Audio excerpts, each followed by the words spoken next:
अस्सलाम वालेकुम जी, good morning everyone, welcome to rise and shine on 365 news. और उफ क्या हमने इवेंट्स देखे अभी पिछले कुछ दिनों में, क्या कुछ देखा। कितने लोग तो मुझे लगता है जैसे मेरी तरह के जो बिल्कुल दोबारा से पैदा हुए हैं, बिल्कुल एक अलग कैफियत, सोच, रूह के साथ, ईमान से। ऐसा प्यार तो हमेशा से अपने मुल्क से था, लेकिन अब कुछ इश्क सा हो गया है, इतनी अकीदत, इतना मैं पैट्रियटिज्म की बताऊं ना कि जो हम एक्सट्रीम पे इस वक्त फील कर रहे हैं, सच प्राइड, माशाल्लाह। अच्छा, जो होना चाहिए, मैं ये कहता हूँ कि जो पैट्रियटिज्म होना चाहिए, जो जज्बा आपके अंदर डेली रूटीन लाइफ में होना चाहिए अपने मुल्क को लेकर, वो जज्बा है। क्योंकि कभी कभार कहीं खो सा जाता है, वो आप अपने कामों में बिजी हो जाते हैं, मसरूफ हो जाते हैं, आपको किसी चीज़ की अहमियत का अंदाज़ा नहीं होता।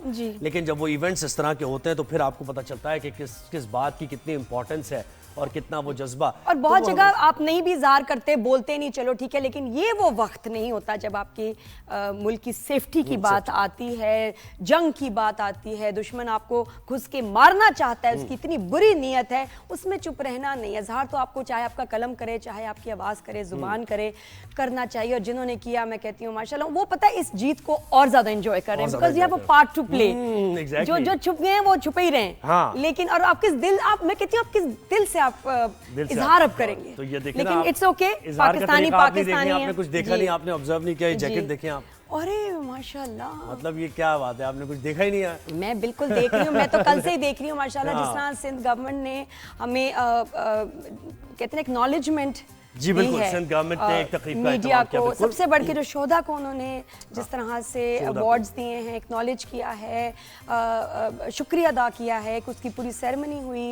We are so honoured to be part of that. बिल्कुल ऐसे ही है। ऑपरेशन बुनियादुल मरसूस की कामयाबी पर, पाकिस्तान की जीत पर और शोधा की जो कोशिशें थीं, शोधा के जो कुर्बानियाँ थीं, इनको खिराज अक़ीदत, खिराज तहसीन पेश करने के लिए सिंध हुकूमत ने एक तकरीब का एहतमाम किया और उसमें शोधा की फैमिलीज़ भी मौजूद थीं और दीगर लोग भी, गाजियों की फैमिलीज़ मौजूद थीं। इसके साथ साथ सोल्जर विदाउट आर्म्स भी मौजूद थे, जो हम सब हैं, जर्नलिस्ट हैं, हम आर्टिस्ट बरादरी है, जिन्होंने भरपूर तरीके से अपने महाज पर साथ दिया पाक फ़ौज का। सबको एक्नॉलेज किया गया, शील्ड्स दी गई। तो हम तहे दिल से ज़ाहिर है मशकूर भी हैं और खुश भी थे बड़े। हमारी वो जो फीलिंग थी, नाकाबिले बयान फीलिंग थी वहाँ पर जब हम वो शील्ड जी नहीं। और दूसरा थोड़ी सी कंफ्यूजन भी थी कि जो प्रेजेंटर थे वो उनको समझ नहीं आ रहा था, Nadia as anchor person, Nadia as celebrity, हम किस कैटेगरी में।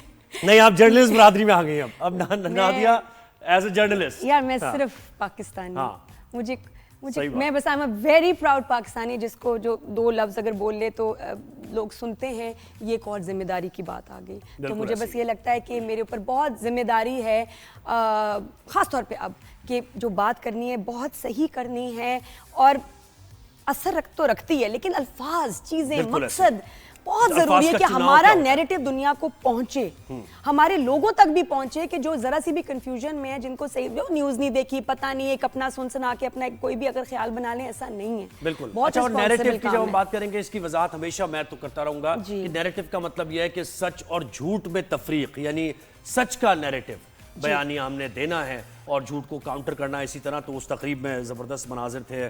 सिंध की सीनियर सूबाई क़यादत मौजूद थी और फरियाल तारपुर साहिबा ने भी वहाँ खिताब किया, वज़ीर आला सिंध ने भी खिताब किया और शर्जील इनाम मेमन साहब ने भी खिताब किया और अपने मुल्क से मोहब्बत का खिराज तहसीन पेश किया। तो उसके मनाजिर हमने दिखाने आगे चलकर शो पर ज़रूर बिल्कुल दिखाएंगे। लेकिन और मैं वाकई, मुझे ये, हम पता है विक्ट्री से ज़्यादा हम पीस को सेलिब्रेट कर रहे हैं हर जगह। बिल्कुल, ये बड़ा जरूरी है। इंडिया तो कुछ सेलिब्रेट ही नहीं कर रहा, वहां मातम है, भारत में मातम है। हमारा एक, मैं कहती हूँ, नया बाब शुरू हुआ है पाकिस्तान का, कि दुनिया मान गई है कि नंबर 1 जो है यार ये फोर्स है, व्हाट अ नेशन, कितनी यूनाइटेड, और साथ में ह्यूमर भी इस टेंशन में, सारा वो एक अलग, हर बच्चे ने इसमें हिस्सा लिया है। और भारत का और मीडिया, मैं आपको बताऊं, मीडिया इतना जलील हुआ है दुनिया में और भारत में। मैं इनके एक न्यूज़, क्योंकि हमने तो बंद नहीं किया, मैं डर कोई नहीं, हमारे आज भी चल रहे हैं आपके चैनल, कोई बात नहीं। एक न्यूज़ चैनल, इमेजिन, अब इस बात को समझे, न्यूज़ एंकर क्या बोल रही है कि जी अब हम आपको अपना हेडलाइंस बता रहे हैं, खबर बता रहे हैं, डिटेल, लेकिन यकीन करें हम आपको सिर्फ सच बताएंगे। हमारी एक एक तस्वीर वेरीफाई होके आएगी, हमारी एक एक खबर वेरीफाई होके आएगी तब हम चला रहे हैं। मतलब अब उनको सबूत देना पड़ रहा है अपनी ट्रांसपेरेंसी का, जो नहीं है। यानी वो उन पे तनकीद कर रहे हैं। इन अदर वर्ड्स के ये जो आप देख रहे थे सारा मेजॉरिटी मीडिया, हम वो नहीं है, हम वो नहीं है, ये बताना चाह रहे हैं, यकीन कीजिए। बिल्कुल, हर जो एंकर है, हर उनका चैनल मुकदमे में खड़ा हो गया, मुकदमा अपना लड़ रहा है कि भाई मैं वो नहीं हूँ। एंड इमेजिन कितनी एम्बैरेसमेंट है कि जब आपको एज एन एंकर ये बताना पड़े कि यार मैं चीटर नहीं हूँ, मैं सच गल कर रही हूं। सबको ही वो तो खैर पाकिस्तान तो वो दुश्मन समझते हैं पाकिस्तान को। उनके बारे में पहले डोनाल्ड ट्रंप के बारे में शट अप कॉल देने की बातें कर रहे हैं कि डोनाल्ड ट्रंप को शट अप कॉल देनी चाहिए नरेंद्र मोदी को। वो कैसे आउट है ही, उसने कैसे सीज़फायर करा दिया। और मुझे लग रहा है ये हर तरफ से अब जो है ये आइसोलेट हो रहे हैं। मतलब जिनको दोस्त समझते भी थे वो भी इनका साथ नहीं दे रहे। इस वक्त मैं आपको बताऊं, Bharat is in a lot of trouble, बहुत बुरे हालात हैं, अंदर इतनी तोड़ फोड़, और ऊपर से जो इंटरनेशनल आइसोलेशन शुरू हो गई है उसमें ट्रंप के, और ये जिस तरह बोल रहे हैं, ये और मजीद अपनी दुश्मनी को पक्का कर लग ये रहा है कि मुझे मिड टर्म और ये गवर्नमेंट टॉपल होना और ये बीजेपी की सरकार जाते हुए मुझे लग रही है, क्योंकि अब जो एनालिसिस वहां पर हो रहा है उसमें ये बात हो रही है। यानी पॉइंट ऑफ डिबेट ये हो गया है कि ये जल्दी हो रहा है या देर से हो रहा है। होना तो है, लेकिन ये कह रहे हैं कि जल्दी होना है या देर से होना, अब ये देखना होगा, क्योंकि अब बीजेपी सरकार चल नहीं सकती, क्योंकि वो बड़े सहारों के जरिए चल रही थी। अब की बार 400 पार का नारा लगाया था उन्होंने, 400 पार क्या, वो तो बहुत ही एलाइज उन्होंने छोटे मोटे मिला के ये हुकूमत बनाई है। तो वैसे ही बड़ी एक कमजोर सी हुकूमत है, तो ये कहा जा रहा है कि एलाइज का साथ खत्म हो जाएगा, वो अपना हाथ हटा लेंगे और इस तरह ये गवर्नमेंट जो है ना, भारतीय सरकार वहां पर चेंज होने वाली है। तो मोदी को जो भी है बहुत कम वक्त रह गया आपके पास, अपने फाइलें वाइलें ये वो काम कर लें, शुरू कर लें। मेरे ख्याल बिल्कुल तैयारी शुरू कर लें, अपने डेस्क खाली कर लें। लेकिन ट्रंप की इवन जो स्टेटमेंट्स हैं वो बड़ी इंटरेस्टिंग हैं, बड़ी अनएक्सपेक्टेड हैं। मैं तो वैसे उनके रोल से मुझे बड़ा अच्छा लग रहा है, जो वो रोल आई थिंक लोगों ने सही चुना है, उनको सही टाइम पे, बिकॉज वॉर को साइड पे करते इज लाइक यार पीस पे चलो, तरक्की पे चलो, हमें अपनी चीजें ठीक करनी है, वो वॉर को फेवर नहीं कर रहे हैं। तो ये बड़ी अच्छी बात है। यही हमारी हेडलाइंस है, ये टॉप स्टोरीज हैं हमारी। थोड़ा सा हम जरा बताते हुए चले ना कि लेफ्टिनेंट जनरल अहमद शरीफ जो कि DGISPR हैं, उन्होंने बरतानवी मीडिया को इंटरव्यू देते हुए कहा है कि जंग बंदी की खिलाफ वर्जी का फौरी और यकीनी जवाब दिया जाएगा। अब कोई बेवकूफ़ी न करना, वरना हमारा जवाब बेरहमाना होगा। DGISPR ने भारत को ये दो टोक पैगाम दिया है और उन्होंने मुतनब्बे किया है कि पाकिस्तान और भारत दोनों एटमी ताकत हैं, संगीन कशीदगी तबाही का बाइस होगी। ये उन्होंने इंटरव्यू देते हुए बातें की हैं, वज़ाहत से पाकिस्तान का मौक़िफ़ सामने रखा है। अच्छा, दूसरी हमारी टॉप स्टोरी है कि ऑपरेशन बुनियानुल मरसूस की शानदार कामयाबी, और आप देख भी रहे हैं, अभी आपने लाइव भी देखा होगा, इससे पहले जब हम शो पे आ रहे थे तो शोहदा की कब्रों पर जाकर उनको सलामी पेश की जा रही है। तो यौम तशक्कुर मनाने का ऐलान किया है। वैसे भी जुम्मे का दिन है, मुबारक दिन है, इस दिन तकरीबात का एहतमाम किया जाएगा। शोहदा की जो कब्रें हैं उन पर जाकर फूल रखे जाएंगे, फातिहा खानी की जाएगी, मज़ार क़ायद, मज़ार इकबाल पर हाज़िरी दी गई है। वफाकी दारुल हुकूमत में 31 तोपों की सलामी और उसके बाद सूबाई दारुल हुकूमतों में 21 तोपों की सलामी दी गई है। तो पूरे दिन ये तकरीबात का एहतमाम जारी रहेगा। बाद जुम्मा के साथ साथ ना आप अपने नफल पढ़ें, शुक्राने के सब नफल पढ़ें। बिल्कुल ऐसा ही है।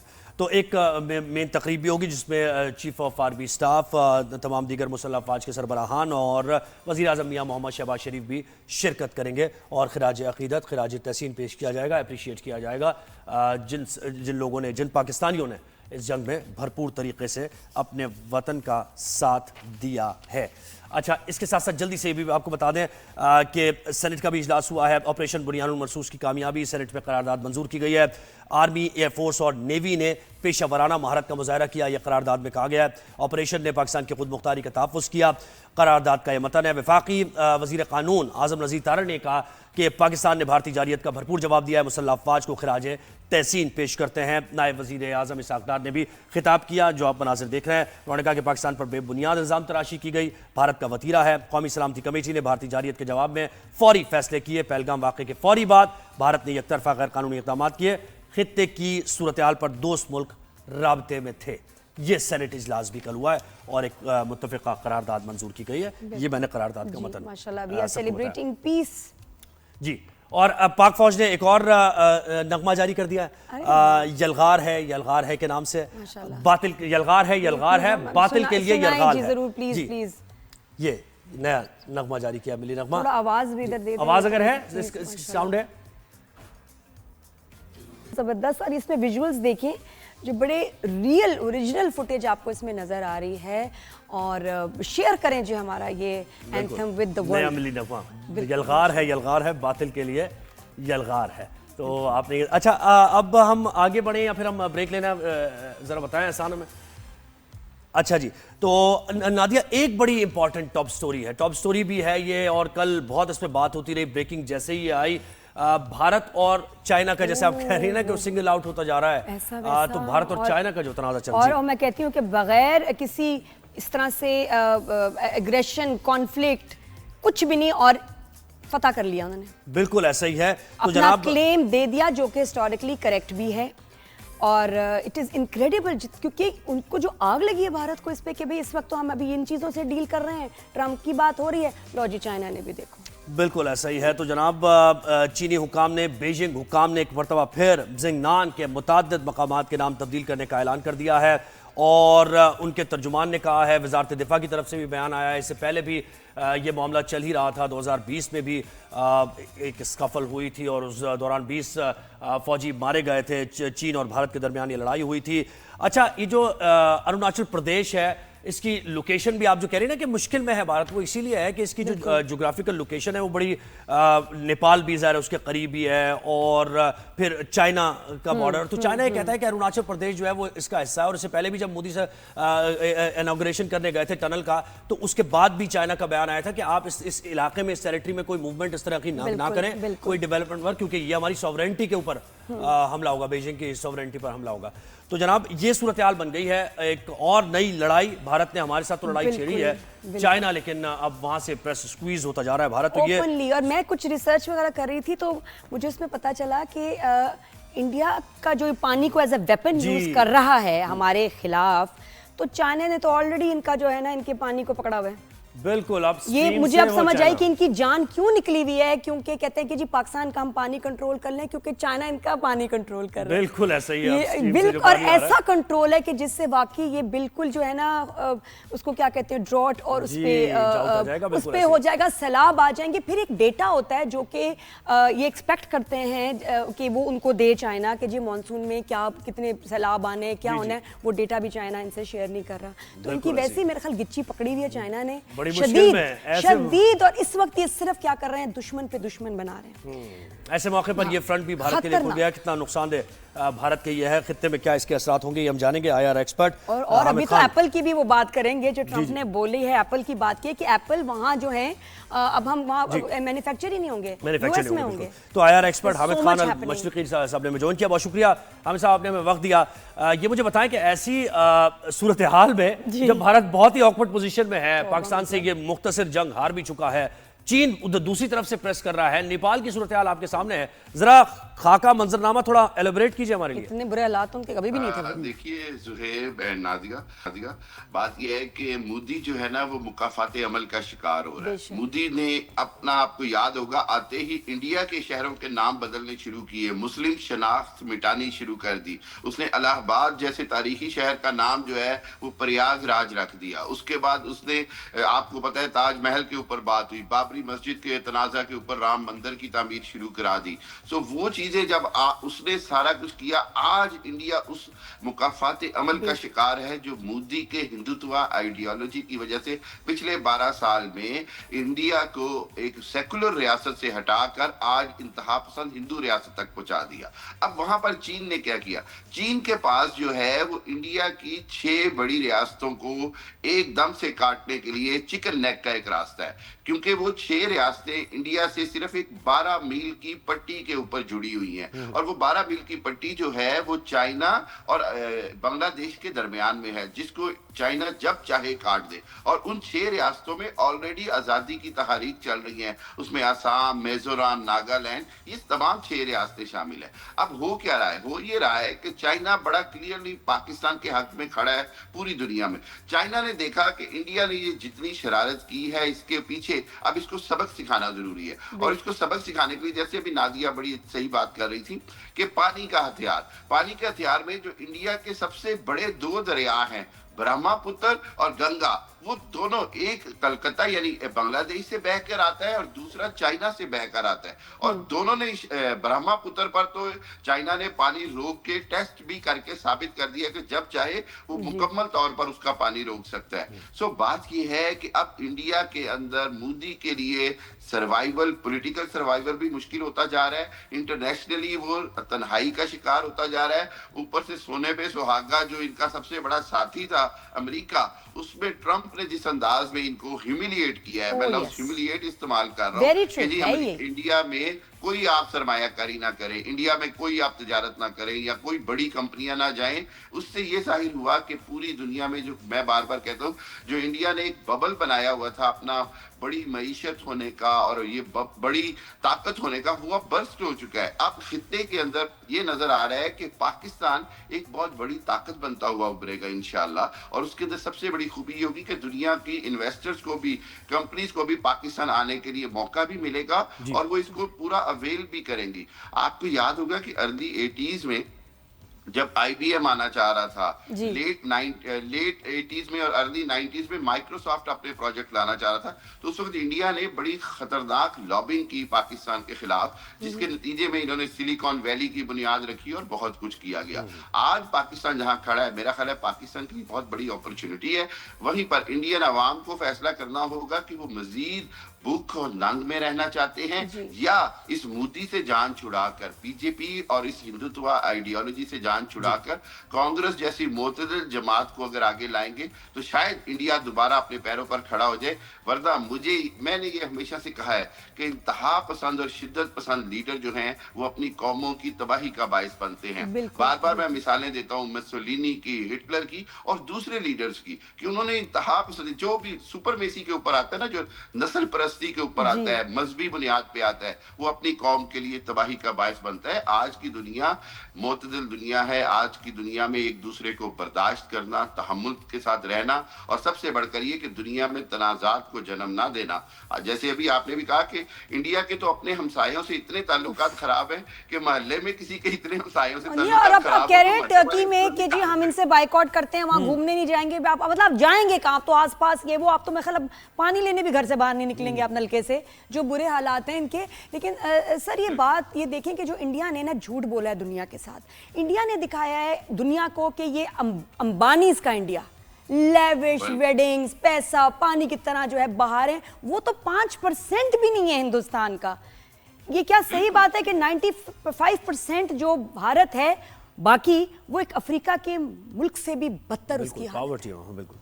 बिल्कुल ऐसे ही। देखिए, आप देखें कि इंडिया में एक फिल्म बनी जो थोड़ी सी रियलिटी पे थी, वो स्लम डॉग मिलियनेयर थी, हॉलीवुड ने बनाई, ठीक है। पूरा India and the Dharavi slums, वो एक स्लम है, ऐसे कितने स्लम्स हैं। हाँ, बात ये कि पूरा इंडिया जो है वो स्लम्स के अंदर घिरा हुआ है। उसकी वजह ये कि दुनिया में एक बड़ी बेसिक रिसर्च है कि गुर्बत की सबसे बड़ी निशानी है the unjustified distribution of the wealth, यानी दौलत की गैर मुनसिफाना तकसीम। और अगर दुनिया में किसी मुल्क को देखना हो जहां दौलत की बदतरीन गैर मुनसिफाना तकसीम हुई है, तो फिर ये अडानी, अंबानी, बिरला और इनका इंडिया देखे, इनका इंडिया देखे, जिन्होंने चंद एक लोगों के हाथों में हजारों करोड़ों रुपए दे दिए गए, और बाकी इंडिया में ये हाल है कि लोग भूख नंग से मर रहे हैं, औरतें अपने बच्चे बेच रही हैं। दुनिया में सबसे ज्यादा गुर्दे बेचे जाते हैं। बिल्कुल ऐसे ही। आप ये समझते हैं कि इस वक्त जैसे बहुत ज्यादा टर्मोइल का शिकार है भारत, और वो तहरीक आजादी की तहरीकें बहुत चल रही हैं, तो ये तो एक मौका है इस वक्त तो रिस्पॉन्ड करने की बिल्कुल भी पोजीशन में नहीं है चाइना को भारत। अगर चाइना ये इक़दामात कर लेता और मजीद आगे बढ़ता है एक स्टेप। जी बिल्कुल। देखिए, चाइना की एक बड़ी खूबी है, वो ये है कि वो बड़ी प्लानिंग से चलते हैं। वो अपने स्टेप्स से ना तो पीछे हटते हैं, और हर स्टेप लेते वक्त तो उसके प्रोज एंड कॉन्स, यानी उसके जितने भी असरात हैं उनको कैलकुलेट करके चलते हैं। इसलिए आप देखिएगा कि आइंदा आने वाले दिनों में चाइना ने अपना असर और रसूख मजीद उस चिकन नेक के अंदर बढ़ा देना है कि ऐसे हो जाना है कि इंडिया को मजबूरन उस सारे खित्ते से हटना पड़ेगा। ये मैं बड़ी कैटेगोरिकली बात कर रहा हूँ। मुझे ये नजर आ रहा है कि इंडिया चिकन नेक से दस्तबरदार होता नजर आ रहा है। उसका मतलब ये कि 5 रियासतें स्ट्रेट अवे आजाद होंगी जो एक इंडिपेंडेंट कंट्री की शक्ल इख्तियार करेंगी। दूसरी बात ये है कि चाइना ने दिफाई तौर पर इंडिया को इतना जिसको कहते हैं नीचे कर दिया है कि अब वो जो इंडिया को खित्ते में रोल देने की बात हो रही थी इसराइल और अमेरिका की तरफ से और यूरोप की तरफ से भी कि जी इंडिया जो है वो शायद यूरोप और अमेरिका के मुफादात का तहफ़्फ़ुज़ करेगा चाइना, पाकिस्तान, रशिया और ईरान जैसे ममालिक के खिलाफ, तो वो अब बात खत्म होगी। अब बल्कि बात अमेरिका में ये हो रही है कि खुदारा पाकिस्तान से दोबारा दोस्ती करो। पाकिस्तान ने आपको अफगानिस्तान में बचाया, पाकिस्तान ने रशिया के मुकाबले में वॉर अगेंस्ट टेरर, बिल्कुल।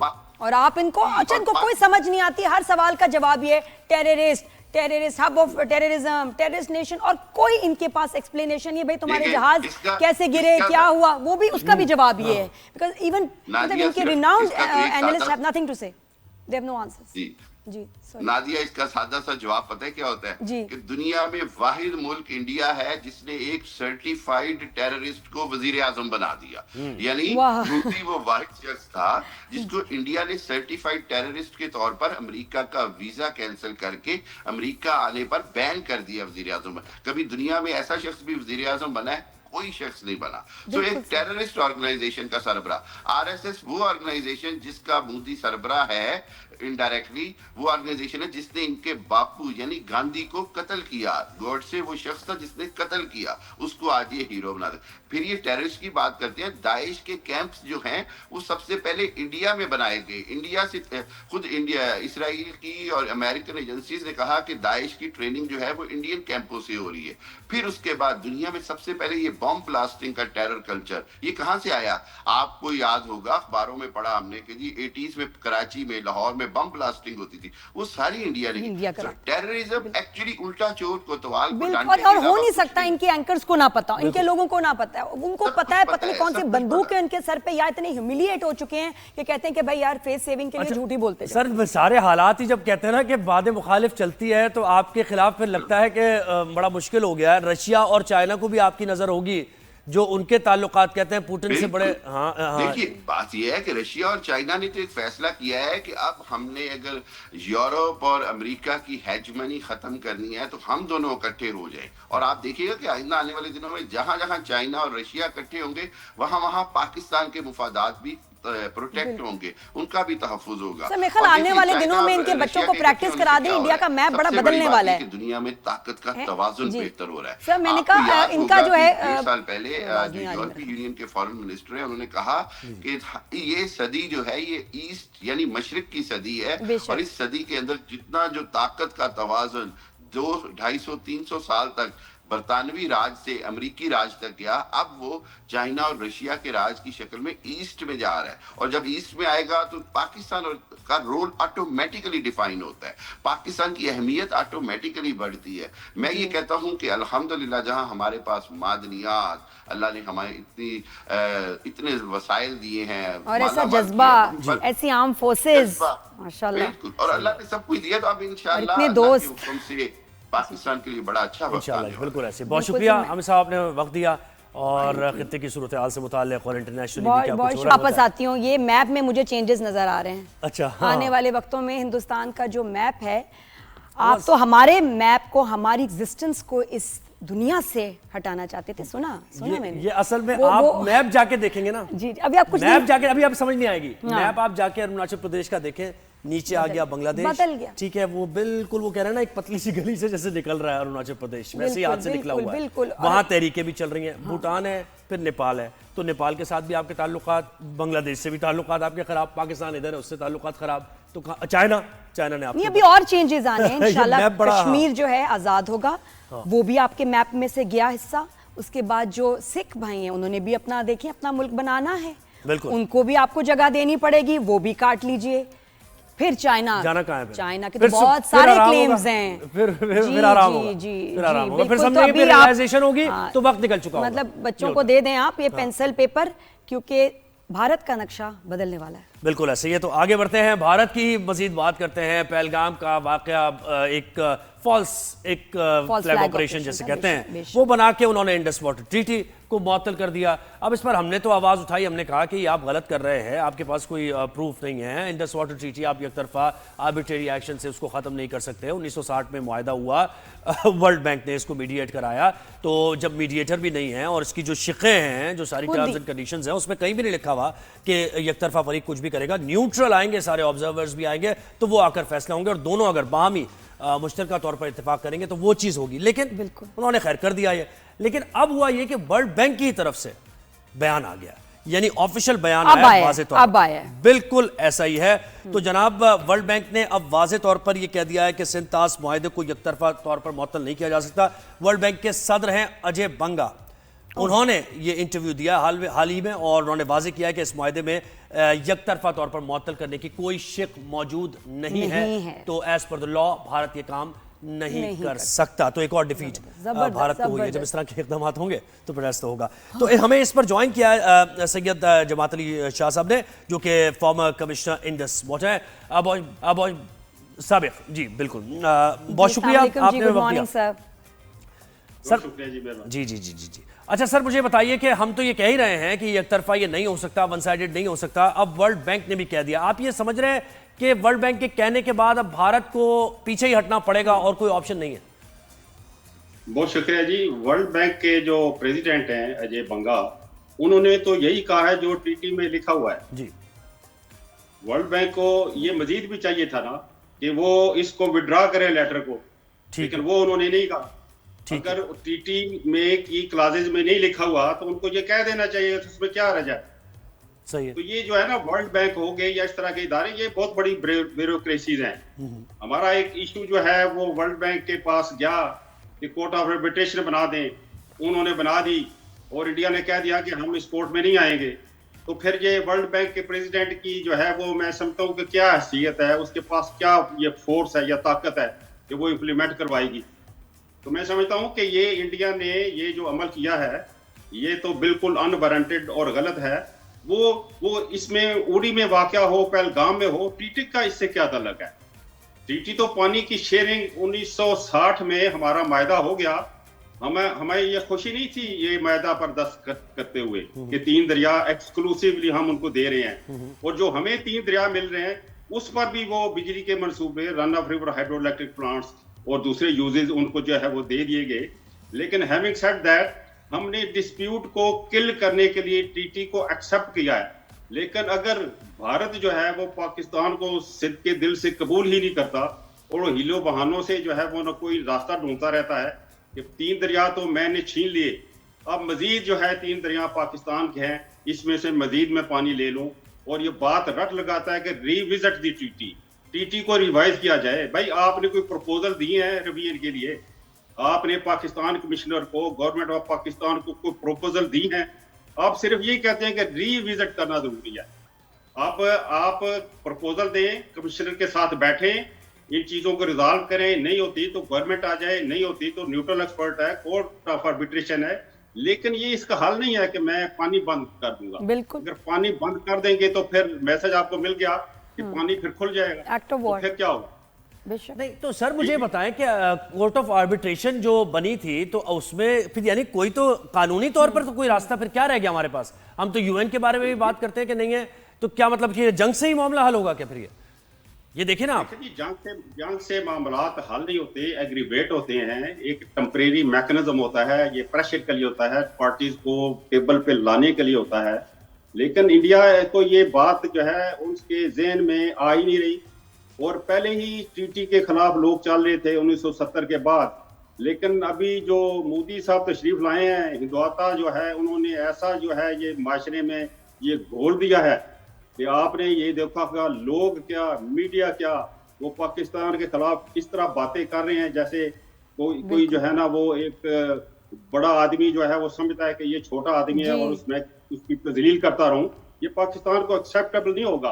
और जहां तक पानी का मसला है, वो प्रपोजल अपनी लाएं, वो कमीशन में डिस्कस करें इसको, और पाकिस्तान को भी चाहिए है कि काउंटर प्रपोजल अपनी तैयार रखें, पेशबंदी करें, अपना जो है होमवर्क मुकम्मल करें, ताकि अब अब मैं समझता हूँ कि ये नहीं, इंडिया मुझे सर ये बताए ना कि ये फिर जैसे आप कह रहे हैं कि अभी तक ये आर्बिट्रेशन कोर्ट भी नहीं कुछ, तो इंटरनेशनल कोर्ट ऑफ लॉ में कहीं जा सकते हैं हम? कोई तो इदारा ऐसा होगा ना जो मेक श्योर कर, यानी कोई तो इदारा होगा। देखिए मुझे ही लगता है सर कि ये जो है ना, देखिए 5th जनरेशन वॉरफेयर में आपका नैरेटिव बहुत इंपॉर्टेंट है। अगर ये लोग चुप रहते जो पहले करते थे, इंडिया की जब बात आती थी सब चुप हो जाते थे, अब अगर ये बोलने लगे और हमारे फेवर में बोल रहे हैं कि जी दिस इज रॉन्ग, ये आप कर नहीं सकते, उससे एटलीस्ट दुनिया को पता चल रहा है कि भारत जो है ये गलत है, इन्होंने ज्यादती की। और उसके बाद हम अगर कोई ऑब्वियसली एक्ट ऑफ वॉर इसको समझ के कुछ करते हैं तो वो जस्टिफाइड है। सो ये इनका मान लेना कहना भी हमारे लिए बहुत अच्छी बात है।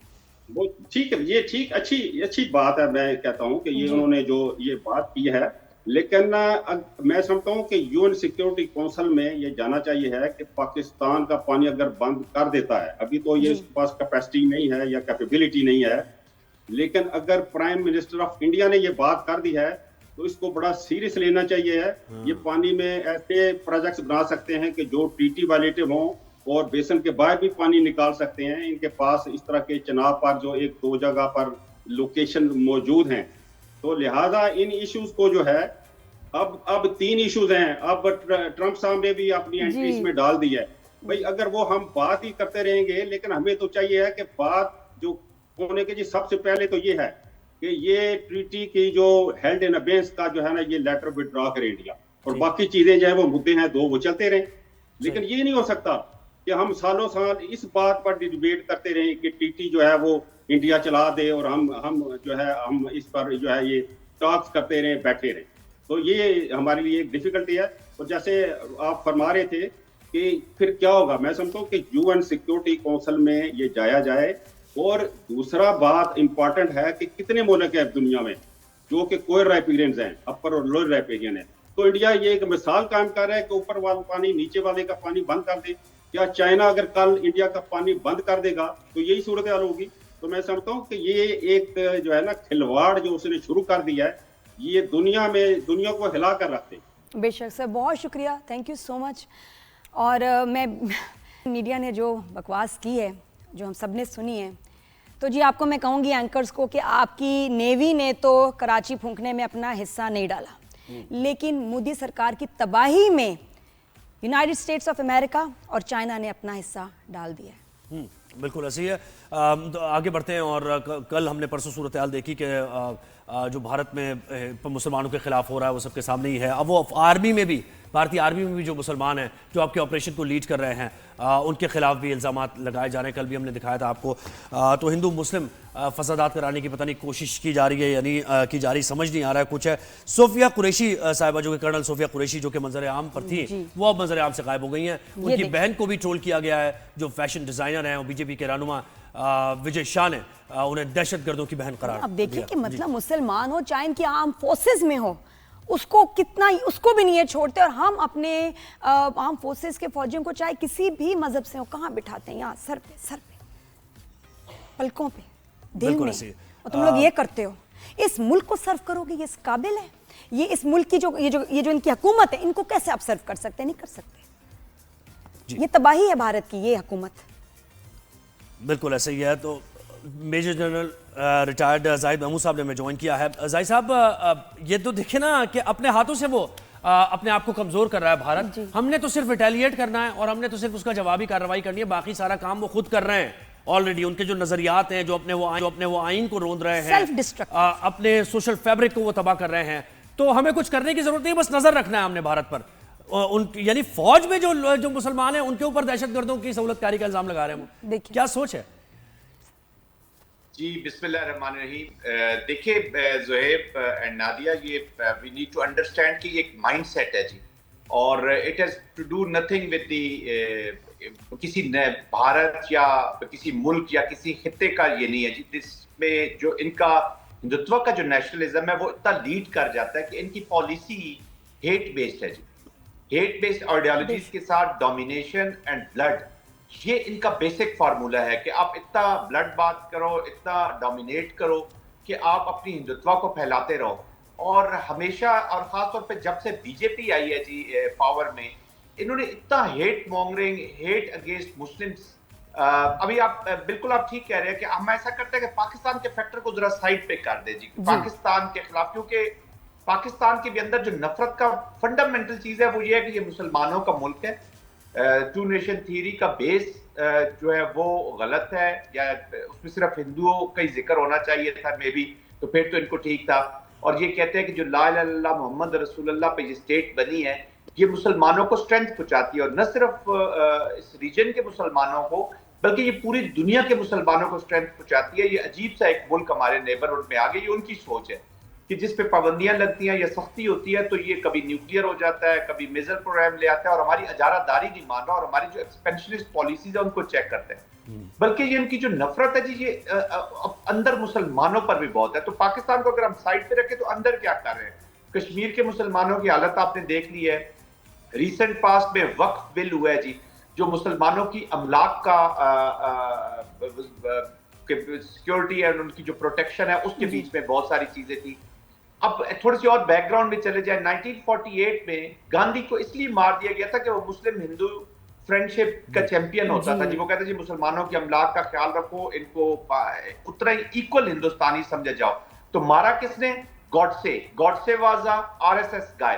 तो ये नफरत वहां से रह रही है जी। अच्छा, बीजेपी की दूसरी पॉलिसी ये है कि वो विद इन इंडिया किसी माइनॉरिटी को बर्दाश्त नहीं करती। अभी सिखों का आप देख लीजिए, खालिस्तान के बीच में इन्होंने अटैक किए हैं। खालिस्तान का मैं नाम इसलिए ले रहा हूं कि इन्होंने बुनियाद रख दी है। इन 4 दिनों के स्ट्रेटेजिक ऑपरेशन जो पाकिस्तान ने इनको शिकस्त दी है, इसके बीच में इन्होंने खालिस्तान की बुनियाद रखी है, जब इन्होंने 5 मिसाइल खालिस्तान में अमृतसर के बीच में फायर किए हैं। फिर कुपवाड़ा में इन्होंने खुद एक गुरुद्वारे को अटैक करके 3 सिखों को मारा है।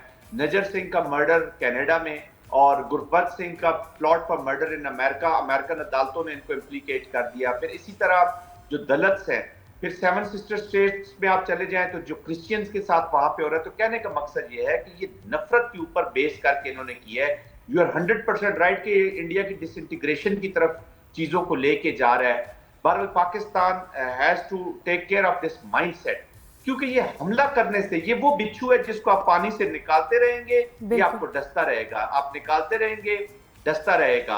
और इसके ऊपर आप जितनी बात करें कम है, बट एवरी डे हमने न सिर्फ अपनी मिलिट्री प्रोटेक्शन करनी है, हमने नादिया और we need to protect our जो नजरियाती हमारी सरहदें, उनकी, हमारे कल्चरल, हमारी सोशल, क्योंकि ये हर तरफ से करेंगे। तो कल्चर आप लोग चूंकि इससे मुंसलिक भी हैं, फिर इंफॉर्मेशन वॉरफेयर से मुंसलिक है, तो यू नीड टू अंडरस्टैंड के प्रोग्राम इस तरफ जरूर करें। हमारा जो कल्चर है that is the biggest security. आपके पास जितने न्यूक्लियर आ जाए, जितनी पावर आ जाए, I myself being ex military, हमारे तो बच्चे भी फौज में जी, उसके बावजूद मैं ये कह रहा हूँ कि जब तक हम कल्चरली, क्योंकि जब हेजमोनिक स्टेट्स या हेजमोनिक थॉट्स किसी भी दूसरे अपने को जैसो अपने उसको खत्म करती है, तो सबसे पहले करती है कल्चरल इन्वेजन जी, फिर करती है इकोनॉमिक स्ट्रेंगलिंग, और एंड में करती है मिलिट्री इनहेलेशन।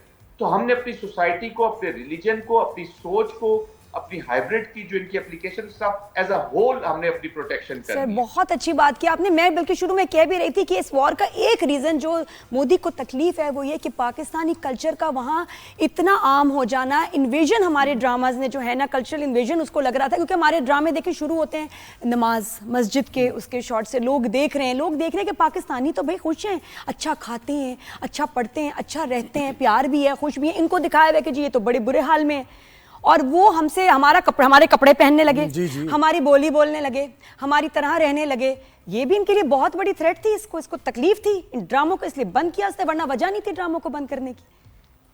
ये इसीलिए बिल्कुल एग्जैक्टली ये जो मुसलमान से जो नफरत है, माय अपॉलॉजीज, मैं आपके साथ शायद यहाँ पे कुछ ऐसी चीजें ना शेयर कर रही हूँ कि अब तो ये इतने नीचे गिर चुके हैं, इतने नीचे गिर चुके हैं कि आप सोच नहीं सकते। अभी पिछले दिनों में 2-3 दिन सर गर्दन में दर्द होता है नीचे देखते हुए, नजर ही नहीं आता इतना जी। तो वो इनके मैं एक पोस्ट देख रहा था जिसपे एक हिंदू लड़का दिखाया गया और एक मुसलमान लड़की जो अपने घुटनों पर बैठी हुई है, पता नहीं आपने वो देखी होगी कि नहीं। तो वो बैठी हुई है and she is wearing a हिजाब, और unfortunately she is not wearing very appropriate dress नहीं पहना हुआ जी उन्होंने। I can't explain it here on the media. और वो उसके घुटनों पर बैठी और वो दिखा रहे हैं, और हिजाब पहना हुआ है उन्होंने। तो जिस तरीके से वो डिमीन किया, मैं तो हैरान हूं।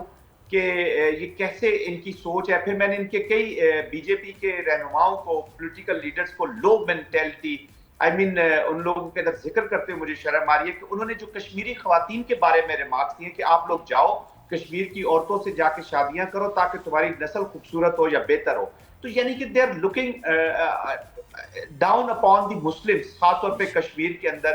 बट कहने का मकसद ये है कि ये हेट बेस्ड सोसाइटी है, हेट बेस्ड सोसाइटी से कर दिया। अब वॉर मॉन्गरिंग इतनी कर दी है कि उसने मरीज बना दिया जी। मैं तो बाय हार्ट स्टैंड, और मुझे सिंपैथी हो रही है सब इंडिया की आवाम की। जी सर, वो हॉस्टेज हैं, उनकी सोच को हॉस्टेज बनाए हुए, उनकी जबान को हॉस्टेज बनाए हुए, उनके जज्बात को बनाए हुए hostage. They are hostages in their own country. और मीडिया देख ले, अब वो एक मेजर गुरावे है, वो मेजर आप मेजर इज गौरव आर्या। देखा, इनको भी नाम नहीं आता सर। बिल्कुल सही है, वो इस काबिल ही नहीं कि उसका पूरा नाम भी लिया जाए या याद रखा जाए। बिल्कुल ऐसे ही आप सही कह रहे हैं, मौजा फरमा रहे हैं कि हाइप इतनी क्रिएट कर दी है कि उसके बाद उनको जवाब नहीं दे सक रहे कि अब हम क्या आवाम को जवाब दें। वो तो शुरुआत ही बात सुना, छुप ही गया है वो, तो कहीं निकल ही नहीं रहा घर से बाहर। शुक्रिया सर, आपने हमें वक्त दिया sir. Thank you so much. इतने डायनामिक बोलने का अंदाज कि मैं दिल कर रहा था बोलते जाए, मैं सुनती जाऊं, इतना कुछ सीखने को मिला। उफ माशाल्लाह, किस तरह हम लॉजिक से बात करते हैं, हमारे आर्म फोर्सेस वाले लोग, हमारे एनालिस्ट लॉजिक से बात करते हैं। माशाल्लाह में एक ब्रेक का वक्त हुआ है, देखते रहिए, कहीं जाएगा नहीं, हम वापस आते जल्दी से।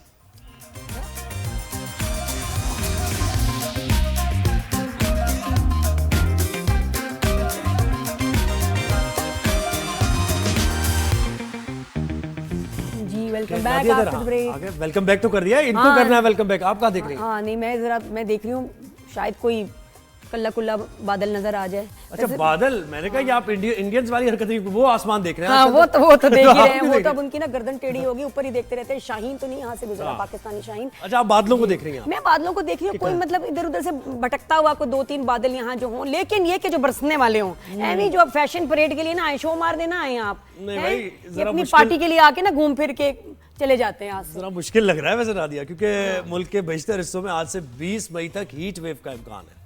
जब तुम ऐसी बातें करते हो ना, मुझे बिल्कुल नहीं अच्छे लगते। और सुने, महकमा मौसमियात ये बता रहा है कि जुनूबी पंजाब, सिंध, बलूचिस्तान, बालाई पंजाब, केपी, कश्मीर और गिलगित बल्तिस्तान में 20 मई तक दर्जा हरारत में 5 से 7 डिग्री जो है वो यानी ज्यादा रहेगा। अच्छा, 20 के बाद ठीक है?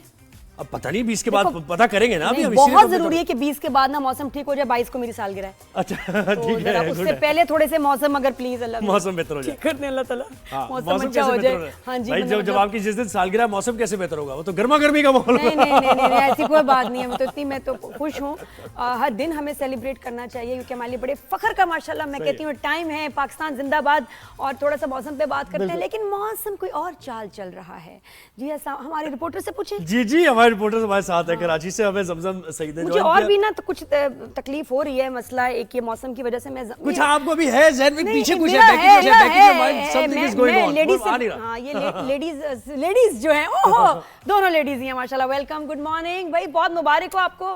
वैसे जरा तेरे से बात हो रही है जमजम, समना बहुत खुश हूँ, बहुत ही मजे में, और बहुत कहते हैं ना वो बस ऐसे प्राइड से पागल हो रही हूँ, बहुत खुश हूँ। लेकिन आप कह रही हैं एसी में बैठकर कि आपको जो है 20 तक गर्मी में परेशानी हो रही है। आप सोचिए हम बाहर फील्ड में हमारा क्या हाल हो रहा होगा। सलाम है भाई आपको। हम तो हमेशा से कहते हैं, हमारे नुमाइंदे, हमारे कॉरेस्पॉन्डेंट जो हैं जिस तरह फील्ड में काम कर रहे हैं, मुतहर्रिक है, हर खबर लेके आते हैं, एक्सक्लूसिव स्टोरी लेके आते हैं। आप सबको दोनों हाथों से हम सलाम पेश करते हैं। अच्छा, लेकिन मुझे सलाम कौन करेगा? मुझे ये बताओ। तुम ऐसे ना समझो मेरे इतने मजे हैं। कल बेटे का ना प्ले था, ठीक है, मैं 3.5 घंटे हम लोग बाहर बैठे रहे हैं बच्चों का। हाँ थैंक यू। 5 साल के बच्चों का एक प्रोग्राम था, 3.5 घंटे स्कूल ने हमें बाहर बिठाया है। फैसल कुरैशी भी थे, जुनैद खान भी थे, हम जो टपक रहे थे वहाँ। तो ये मैं बताऊँ, ये हो रहा है। मैं भी गर्मी खा रही हूँ। कभी होता है हमारे साथ तो रोज नहीं। जमजम पता है क्या कहना चाह रही है कि बस सलाम के अलावा कुछ नहीं। तो लेकिन कोई अच्छी खबर दे दो। आप भी बात करें ना, समना आप बता दें कुछ, शायद वहां कुछ पत्ते, कोई एक पत्ता नहीं हिल रहा आपके पीछे, मैं देख रही हूँ। बिल्कुल ऐसे ही है। लाहौर की गर्मी का तो कोई हाल नहीं है, क्योंकि इस टाइम मैं बीपर भी दे रही हूँ और इस गर्मी में बीपर देना मेरा काफ़ी ज़्यादा मुश्किल होता जा रहा है, क्योंकि इस टाइम लाहौर का टेम्परेचर 35 डिग्री सेंटीग्रेड तक रिकॉर्ड किया गया, but it feels like 40 degree centigrade. जबकि महकमा मौसमियात ने भी पेशगोई की है कि 20 मई तक लाहौर में हीट वेव का खदशा है, लेकिन 20 मई के बाद भी जो है हीट वेव के इम्कानात हैं और दर्जा हरारत में जो है वो मजीद इजाफा देखा जाएगा। हम देखते हैं कि लाहौर में हर गुजरते वक्त के साथ साथ जो है दर्जा हरारत में इजाफा देखने में सामने आ रहा है। मई का महीना है और मई के महीने में आपको जून जुलाई जैसी गर्मी जो है वो महसूस की जा सकती है। हवाएं नहीं चल रही, सूरज अपने जोबन पर है, शहरी गर्मी से बौखलाए हुए हैं और ये दुआ करें कि लाहौर का मौसम तब्दील हो, कुदरत लाहौरियों पर मेहरबान हो, लाहौर में बारिश हो। लेकिन महकमा मौसमियात का कहना है कि लाहौर में फिलहाल बारिश का कोई इम्कान नहीं है। हीट वेव का खदशा जो है वो ये रहेगा। शहरियों को ज़्यादा से ज़्यादा एहतियात करने की हिदायत भी की जा रही है, बिला ज़रूरत घरों से बाहर ना निकलने की हिदायत की जा रही है। और माहिरीन का शहरियों को कहना है कि इस बदलते मौसम में, शदीद गर्मी में जो है शहरी ठंडे मशरूबात का इस्तेमाल ज़्यादा से ज़्यादा करे, पानी का इस्तेमाल ज़्यादा से ज़्यादा करे, ताकि गर्मी की शिद्दत से जो है वो बचा जा सके। जबकि गर्मी के पेश नज़र मुतल्लिका इदारों को अलर्ट भी जारी कर दिया है, अस्पतालों में अलर्ट जारी कर दिया गया, क्योंकि हीट स्ट्रोक का खदशा रहता है, डिहाइड्रेशन का शहरियों को काफ़ी ज़्यादा मसाइल का सामना रहता है। और लाहौर में ये 3-4 महीने जो है वो काफ़ी ज़्यादा गर्मी की वजह से जो है वो मुश्किल में रहते हैं, क्योंकि बारिश अक्सर नहीं होती और जब बारिश हो जाती है मानसून की तो बारिशों का सिलसिला थम जाने के बाद गर्मी जो है वो एक बार फिर से जोर पकड़ने लगती है। तो गर्मी के बाद भी शहरियों का जो है वो काफ़ी ज़्यादा बुरा हाल रहता है। इस वक्त भी लाहौर में काफ़ी ज़्यादा गर्मी है और बादलों का, बारिश का दूर दूर तक कोई इम्कान जो है वो दिखाई नहीं दे रहा है। माहिरीन शहरियों को एहतियात करने की हिदायत भी करे, क्योंकि महकमा मौसमियात का कहना है कि 20 तारीख के बाद भी लाहौर में जो है दर्जा हरारत में मजीद इजाफा होगा। समना ने कहा कि मैं एक ही स्ट्रोक में सब बता दूं ताकि बस फिर खुदाफिज कहते मुझे लेकिन आप हमारे साथ रहे। समना, हम तुम्हारे लिए क्या कर सकते हैं? हम तो ना बारिश करा सकते हैं तुम्हारे लिए, ना ठंडी हवाएं चला सकते हैं, थोड़ा तुम्हें हंसा ही सकते हैं। तो मुझे ये बताओ, मैं तुम्हारे लिए सिर्फ ये कर सकती हूँ, मेरी जान, हंसा सकती हूँ। अच्छा, आप हमारे लिए ना करें, लाहौर में होती रहे बारिश, कराची में ना हो। मैं नहीं, थोड़ा सा हंसा देती हूँ। मुझे समना एक सवाल दो, मेरी प्यारी गुड़िया, मुझे बताओ, ये जब सूरज हमें जो होता है ना जला रहा होता है और हम उसको कॉम्प्लीमेंट दे रहे होते हैं कि जोबन पे है, हम क्यों उसकी तारीफ कर रहे हैं? हमें तो उसको बुरा भला कहना चाहिए, सूरज क्या, ये क्या कर रहे हो? हम कह रहे हैं जोबन पे हैं, हम क्यों तारीफ कर रहे हैं? क्यों हम सूरज की क्यों तारीफ करते हैं उस वक्त? ये बताओ। एक कॉम्प्लीमेंट देने चाहिए इस तारीफ इस वजह से करे कि सूरज को हम पे तरस आ जाए और सूरज बादलों के पीछे छुप जाए और दर्जा खुशामद करते हैं हम उसको, जवान ब्यूटीफुल मौसम जो है वो लाहौर का तब्दील हो जाए और कुदरत कोई फर्क नहीं पड़ा सूरज पे, बारिश हो जाए। जिसको कहते हैं जो कॉम्प्लीमेंट देने दे दो, मैं तो ऐसे ही तपूंगा। बादलों के पीछे तो चांद छुपता है, चांद। जमजम आप बताएं, जब सूरज ऐसे काम करे ना, तारीफ ना करें उसकी। आप जमजम बताया। अच्छा ज़ोहैब, देखिए इस वक्त मैं कराची लाइंस एरिया के इलाके में मौजूद हूँ, लेकिन अगर ओवरऑल कराची की मैं बात, मौसमियात का यही कहना है कि जो दर्जा हरारत है वो तकरीबन ज़्यादा से ज़्यादा 36 डिग्री सेंटीग्रेड जो है रिकॉर्ड किया जा सकता है, लेकिन चूंकि हवा में नमी का तनासुब जो है वो बहुत ज़्यादा है, इसलिए दर्जा हरारत 3 डिग्री ज़्यादा महसूस किया जाएगा, यानी 39 तक एक्सपेक्टेड है कि महसूस किया जाए आज दर्जा हरारत। और लोड शेडिंग की अगर हम बात करें तो इस गर्मी में भी 22-22 घंटे की जो है वो कराची में लोड शेडिंग हो रही है, घरों पे बिजली बिल्कुल नहीं होती। कैमरामैन से मैं कहूंगी कि ये मनाजिर दिखाएं, ये लाइंस एरिया का इलाका है, आप देख सकते हैं कि यहाँ पर ये कचरा कुंडी और ये गटर का पानी, यानी रोड तक यहाँ पर सारा पूरा कचरा जो है वो बाहर तक आया है। कॉलोनीज में यहाँ पर बड़ी शिकायत की गई, लेकिन कोई शिकायत नहीं सुनता, बीमारियां फैल रही हैं बच्चों में। इलाका मकीन मेरे साथ मौजूद है। जनाब, आप बताइए किस तरह गुजारा करते हैं? ना पानी है ना बिजली है। बिस्मिल्लाह रहमान, जैसे कि आपने मुतद्दिद बार जो है लाइंस एरिया के मसाइल आपने कवरेज की है, ये आप देखें ज़रा। अब बिजली यानी कि अगर मीटर लगे हुए हैं, बस सिर्फ लगे हुए हैं, एवी जो है ये बिजलियां जो है बिल भेज रहे हैं बेलगाम। के इलेक्ट्रिक यहाँ के जो GM साहिबान है, के इलेक्ट्रिक के जो है, लाइट कब आती है जाती कब है? ना आने का मालूम है ना जाने का मालूम है। आपको मैं UC9, UC10, UC11 का ऐसे इलाके दिखा दूं, बंद गलियां हैं, यहाँ तो कुछ भी खुली फजाएं हैं। अच्छा, लाइट ना होने की वजह से एक प्रॉब्लम आती है पानी का, पानी नहीं होता, तो पानी के लिए क्या करते हैं? पानी के लिए देखें, तकरीबन पानी के भी मसाइल ये देखें, जिस टाइम लाइट आती है उस टाइम जो है बिजली नहीं होती है, जिस टाइम पानी का टाइम होता है उस टाइम बिजली ये बंद कर देते हैं, फिर उसके बाद जब ये बंद कर देते हैं जो सदर टाउन, यानी कि सुबह तक 4 बजे तक पानी आनी चाहिए। फिर यहाँ के जो अपना जो वाटर बोर्ड वाले हैं, ये क्या करते हैं, पानी भेज देते हैं सदर टाउन वाले। यहाँ के नुमाइंदे क्या कर रहे हैं? नुमाइंदे जो है गलती से होड़ दे के इनको, चाहे वो एमपीए हो, एमएनए हो, उनको होड़ दे के यहाँ का जो टाउन नाजिम है उनको यहाँ पर जिता के, यानी कि इससे बेहतर मैं तो कहता हूँ कि मार्शाला ही होता, फौज की हुकूमत होता। यहाँ पर तो बिल्कुल जब से इनको होड़ दिए 2 फुट का जमीन इन्होंने नहीं बनाया, ना 1 इंच के लिए इन्होंने बिजली के लिए काम जमजम किया। हमारे साथ ही जी इलेक्ट्रिक जमजम आप हमारे साथ ही रहिए। आपने कराची का हवाला बताया, इस्लामाबाद का भी रुख करते हैं। एमन सैयद ने मैं ज्वाइन किया इस्लामाबाद से। एमन आप बताएं, इस्लामाबाद में मेट ऑफिस क्या बता रहा है, कैसा मौसम? और कराची का तो बहुत बुरा हाल है। और साथ में लोड शेडिंग बहुत सीरियस। जी बिल्कुल, जैसे महकमे मौसमियात की जानिब से हीट एडवाइजरी जारी की गई थी, तो उसके असरात जो है वो हम इस्लामाबाद में भी देख रहे हैं। कल से इस्लामाबाद का मौसम जो है वो खासा गर्म दिखाई दे रहा है, और इस वक्त भी हालांकि दिन का आगाज है, ज़्यादा टाइम अभी नहीं गुजरा, लेकिन इस वक्त भी सूरज जो है उसके मिजाज हमें काफ़ी गर्म दिखाई देते हैं और दर्जा हरारत जो है वो काफ़ी बढ़ा हुआ है। महकमे मौसमियात का ये कहना है कि आज इस्लामाबाद का दर्जा हरारत जो है वो कम से कम 21 और ज़्यादा से ज़्यादा 41 दर्जा सेंटीग्रेड तक जा सकता है। ये बहुत कम होता है कि इस्लामाबाद का दर्जा हरारत जो है वो 40 दर्जा सेंटीग्रेड जो है वो उसको क्रॉस करता है। लेकिन कल हमारी बात भी हो रही थी डायरेक्टर मौसमियात जो है, तो उन्होंने यही कहा कि जो बालाई इलाके हैं मुल्क के, वो बहुत कम जो है हीट वेव की जद में आते हैं। लेकिन अभी जो हीट वेव का ये स्पेल है जो कि 19 तारीख तक जारी रहेगा, इसमें मुल्क के बालाई इलाके भी शामिल हैं, जिनमें इस्लामाबाद, कश्मीर, गिलगित बल्तिस्तान, खैबर पख्तूनख्वा के बालाई अजला, ये सारे इलाके शामिल हैं। और जो मैदानी इलाके हैं, जनूबी इलाके हैं मुल्क के, महकमे मौसमियात के मुताबिक उनका दर्जा हरारत जो है वो रोजाना मामूल से 4 से 6 दर्जा सेंटीग्रेड, जबकि जो बालाई इलाके हैं इनका दर्जा हरारत 5 से 7 दर्जा सेंटीग्रेड मामूल से ज़्यादा हो सकता है। और मौसम की शिद्दत जो है इस्लामाबाद में इस वक्त भी हम महसूस कर सकते हैं। लेकिन साथ साथ महकमे मौसमियात ने यह भी कहा है कि आज बाद अज़ दोपहर जो है वो तेज़ हवाएं जो है इस्लामाबाद में चल सकती हैं। इसके अलावा खैबर पख्तूनख्वा के जो बालाई अजला हैं वहाँ पर भी तेज़ हवाएं चल सकती हैं। लाहौर के कुछ जनूबी शहर हैं और लाहौर में जो है वो दोपहर के बाद कहा गया है कि चंद मकामात पर हल्की बूंदाबांदी मुतवक्को है, जिससे मुतवक्को ये किया जा रहा है कि इन शहरों में गर्मी की शिद्दत जो है वो कदरे कम हो जाएगी। लेकिन आप जैसे कराची में मौजूद है, तो सिंध की अगर बात कर ले तो महकमे मौसमियात ने यह कहा है कि इस हीट वेव के दौरान सबसे ज़्यादा जो इम्पैक्ट है वो सिंध पे है, और सिंध के जो जनूबी और मैदानी इलाके हैं वहाँ पे मौसम खासा गर्म रहेगा।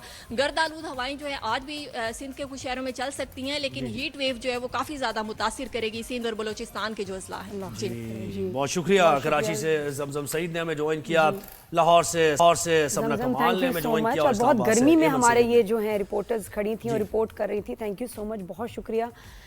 ऐसे में ना लेकिन पता हमें पूछना चाहिए मुझे, ये शेडिंग और ये पानी के शॉर्टेज, इसका हमें तो बात करनी चाहिए। असल में वहाँ से निकलें, अब वो पाक भारत सूरत हाल से निकले तो फिर हम अपने जो मसाइल हैं ज़ाहिर है उनके हल की तरफ बात करें, और अथॉरिटीज से भी हम उनको भी आंसरेबल बनाएं कि भाई ये क्या हो रहा है, पानी क्यों नहीं मिल रहा, बिजली क्यों नहीं आ रही है। तो आहिस्ता आहिस्ता हम बिल्कुल मीडिया का बड़ा एक इंपॉर्टेंट रोल है, हमें जरूर सवाल उठाना चाहिए ताकि उनको पता चले कि हम देख रहे हैं, सबकी नजर है और उनको सवाल के जवाब देने हैं। जी बिल्कुल ऐसे। तो मेट ऑफिस से अंजुम नजीर साहब ने ज्वाइन किया। अंजुम साहब, हमारे नुमाइंदे 3 बड़े शहरों से हमें अहवाल दे रहे थे, आप बताएं यही रिपोर्ट्स हैं, मेट ऑफिस यही बता रहा है कि अभी गर्मी रहेगी, शिद्दत रहेगी, हीट वेव रहेगी, या शायद कोई खुशखबरी हो हमारे लिए कुछ बेहतर? भाई कुछ अच्छा बता दो। बिल्कुल गर्मी ऐसे ही रहेगी, लेकिन ये कोई प्रोलॉन्ग गर्मी नहीं है, तकरीबन 4 से 5 दिन के लिए है। 20 तारीख को ये सबसाइड हो जाएगी इंशाल्लाह, क्योंकि 19 तारीख की शाम से एक मगरबी हवाओं का बारिश बरसाने वाला सिलसिला जो है वो मुल्क के बालाई इलाकों को मुतासर करेगा, जिसमें शहर पटोहार भी है, इवन लाहौर में भी कुछ बारिश हो सकती है। तो उसके इम्पैक्ट के बाद कुछ ना कुछ थोड़ा सा रिलीफ होगा अप साइड पर। अगर हम जनूबी अजला की बात करते हैं तो जाहिर है जब ऊपर कुछ इम्पैक्ट होता है तो नीचे भी थोड़ा सा टेम्परेचर सदरन साइड से भी 2 से 4 डिग्री कम हो जाता है। ताहम अभी अगले 4 से 5 यानी कि 20 तारीख तक जो है वो गर्मी की शिद्दत बिल्कुल रहेगी। इसमें जो आपकी कोस्टल बेल्ट है उसमें हीट वेव सिचुएशन नहीं है, टेम्परेचर जो है वो नॉर्मल के करीब हैं। जैसा अगर मैं कराची की बात करूं तो माह मई का कराची का जो एवरेज है वो 35.5 डिग्री सेंटीग्रेड है। तो इस हिसाब से अगर देखें तो कराची का टेम्परेचर 35 से 37 की रेंज में रह रहा है। लेकिन दोपहर में तो बड़ी शदीद महसूस होती है गर्मी, बहुत ज्यादा। ये 35 तो नहीं लगता है, और शाम को भी ना चैन नहीं आ रहा। रीजन है कि नमी का तनासुब ज्यादा होता है और जो हवा है उसकी रफ्तार कम होती है। अगर रफ्तार हवा की ज्यादा हो तो इतना फील नहीं होता है। जब हवा कम होती है तो ह्यूमिडिटी ज़्यादा होने की वजह से सफोकेशन फील होती है, सफोकेशन डेवलप होती है, तो आपको गर्मी ज़्यादा फील होती है। ये कोस्टल एरियाज जितने भी होते हैं वहाँ पे ऐसे ही है। सही बात है, मतलब। और बस ये मुझे बता दें, अच्छा, पता है अब जो हमारे इस्लामाबाद वहाँ पंजाब की तरफ लोग हैं वो तो फिर भी मरी की तरफ चले जाते हैं, बुरबन चले गए, नतिया गली चले गए, और नॉर्दर्न पार्ट्स में थोड़ा सा जितनी भी छुट्टियां मिले चले जाते हैं। हम कहाँ जाएं? हम तो फ्रिज में ही जा सकते हैं कि फ्रीजर खोल के वहाँ बैठ जाएं अगर बिजली हो। हम कहाँ जाएं अंजुम भाई, बताएं। इसका भी एक बहुत अच्छा सोल्यूशन मौजूद है, लेकिन उस इलाके को डेवलप करने की जरूरत है कि पाकिस्तान के अल्हम्दुलिल्लाह तमाम सूबों में आपको पता है बर्फबारी होती है। अब आप कहेंगी सिंध की मैं बात कर रहा हूँ तो सिंध इस एरिया क्या मतलब हम कहीं जा सकते हैं? कुछ ऐसी है जगह जहाँ ठंड होगी? गोरख हिल में कभी तो है, सिंध में कहाँ? आप गोरख हिल जाएं। मुझे पता ही नहीं सर किधर है ये, जीपीएस पे क्या बताता है कितना टाइम है? दादू से करीब पड़ता है। दादू से मेरा ख्याल है 2 घंटे की 4x4 पे ड्राइव है। उस इलाके को डेवलप करने की जरूरत है। अगर हम उसको डेवलप कर लेते हैं तो ये बहुत पुरफजा मकाम है सिंध का। कितना टेम्परेचर में फर्क होता है कराची, हैदराबाद और वहाँ के टेम्परेचर में कितना फर्क होगा? जैसे इस्लामाबाद और मरी का होता है। नहीं करें सीरियसली, मैं गया नहीं हूँ, लेकिन बहुत सी लोगों से सुना है कि बर्फबारी होती है, ऑन एंड ऑफ होती है ना, कभी हो जाती है किसी सीजन में, कभी नहीं होती है। और अभी आजकल कैसा मौसम होगा वहाँ? अच्छा, प्लेजेंट, बिल्कुल प्लेजेंट मौसम होगा। टेम्परेचर का ठीक ठाक डिफरेंस होता है क्योंकि वो एक अच्छी हाइट वाला मुकाम है और बहुत पुरफजा है। अभी तक वहाँ पे लोगों का इतना एक्सेस नहीं है। वहाँ की अगर हम डेवलपमेंट करते हैं तो this is a very good place of you can say. कोई होनी चाहिए ना ऐसे रिलीफ की जगह भी। और ये कितना दूर है वैसे कराची से, कोई आइडिया? जीपीएस पे चेक करूं? अंजुम भाई कितने घंटे की हम बात कर रहे हैं? मेरा ख्याल है 4 से 5 घंटे लग जाएंगे। 4 से 5। कोई नहीं। इसका मतलब हाँ कि 300 तकरीबन 250। बहुत शुक्रिया अंजुम भाई, thank you so much for your time.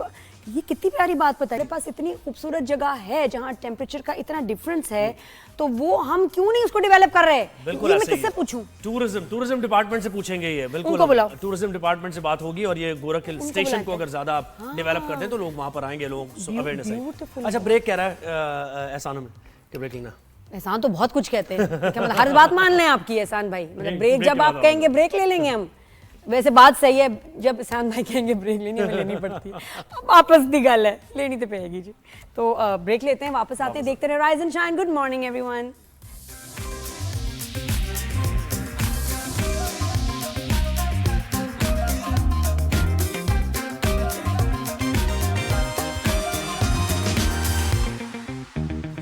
Back to Rise and Shine. Good morning everyone जी। Rise and Shine में माशाल्लाह सब बड़ा अच्छा जा रहा है। Feeling so proud. इतनी खुशी है जो हम पीस सेलिब्रेट कर रहे हैं और दुनिया देख रही है। What a great nation we are माशाल्लाह। बिल्कुल, और देखें इसी खुशी में पाकिस्तान का फ्लैग भी मौजूद है हमारे सेट पर, और इसके साथ साथ फाइटर पायलट का हेलमेट मौजूद है हमारे सेट पर। और मैंने भी कुछ कोशिश की है, तो ये कि हम खराज तहसीन, खराज अकीदत पेश कर रहे हैं अपनी पाक फौज को, जिस तरीके से उन्होंने भारत को धूल चटाई है। अच्छा, सब ही खराज अकीदत पेश कर रहे हैं। आज का तो दिन ही मुख्तलिफ तकरीबात हो रही हैं। आप देख रहे हैं मज़ार कायद, मज़ार इकबाल पर हाजिरी हो रही है। कल पाकिस्तान पीपल्स पार्टी और सिंध हुकूमत के ज़ेर एहतमाम ऑपरेशन बुनियानुल मरसूस की कामयाबी पर एक तकरीब मुनक्किद की गई, और उस तकरीब में हाई प्रोफाइल शख्सियात, उन्होंने खिताबात भी किए, अपने जज्बात का, ख्यालात का इजहार किया। हम सब भी वहाँ पर मौजूद थे, आर्टिस्ट भी मौजूद थे, जर्नलिस्ट भी मौजूद थे, जिन्होंने अपने फ्रंट पर ये जंग लड़ी है। तो ज़रा उस तकरीब का अहवाल देखिए, एक रिपोर्ट हमने तैयार की है, उसके बाद वापस आते हैं। तो हमारे साथ बड़े इंटरेस्टिंग और ज़बरदस्त गेस्ट भी होंगे जो हमारे साथ थे वहाँ पर।